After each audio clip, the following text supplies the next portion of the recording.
గౌరవ ముఖ్యమంత్రి నారా చంద్రబాబు నాయుడు గారి కష్టం, నారా లోకేష్ గారి పాదయాత్రలో, యువగళం పాదయాత్రలో వారు చేసిన కష్టం, ఇది రిజల్ట్స్.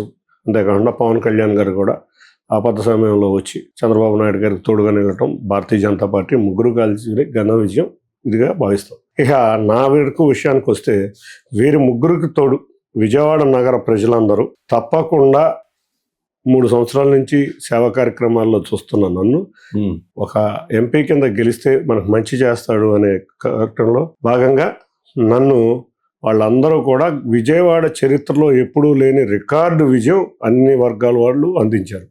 చూస్తే కొన్ని చోట్ల ఎమ్మెల్యేలకి నాకు ఎక్కువ ఓట్లు రావటం, ఇది కూడా చాలా ఎక్కువ మార్జిన్లో ఇవ్వటం, చాలా ఎక్కువ రావటం చాలా ఆనందకరమైన విషయం.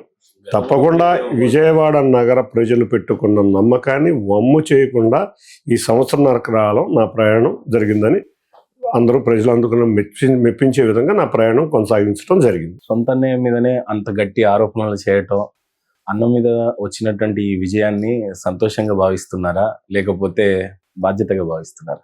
2 విషయాలండి. నేను ఏ రోజు ఆరోపణలు సొంత అన్న మీద నేను ఏ రోజు ఆరోపణలు చేయలేదు.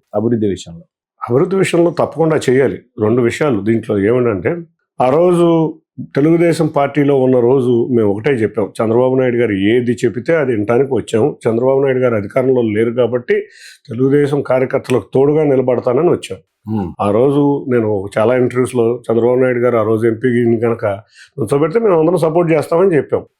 కానీ దుంకుడు వ్యవహారం, ఎప్పటి నుంచో జగన్తో మిలాఖత్ అయిన వ్యవహారాల్లో ఆయన బయటికి వెళ్ళి ఎదురు పార్టీ జగన్ పార్టీ నుంచి నుంచడం జరిగింది.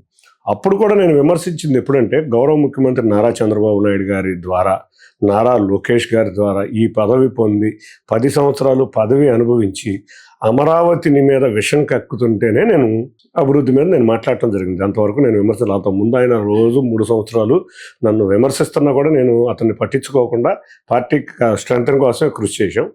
ఏ రోజైతే మా గౌరవ ముఖ్యమంత్రి నారా చంద్రబాబు నాయుడు గారిని, ఏ రోజైతే మా నారా లోకేష్ గారిని, లేకపోతే ఏ రోజైతే పార్టీని, లేకపోతే అమరావతి మీద కూడా విషయం కక్కారు. మీరు చూశారో లేదు, అమరావతి వస్తుందా రాదని ఆ రోజు చెప్పానని విషం కక్కిన రోజు నుంచి అసలు నువ్వేం అభివృద్ధి చేశావని అంటున్నావు అని చెప్పి ఆ రోజు ఆయన నన్ను రకరకాలుగా విమర్శించడం, నేను అభివృద్ధి మీద విమర్శించడం జరిగింది. తప్పేమో దాంట్లో విమర్శించాలి.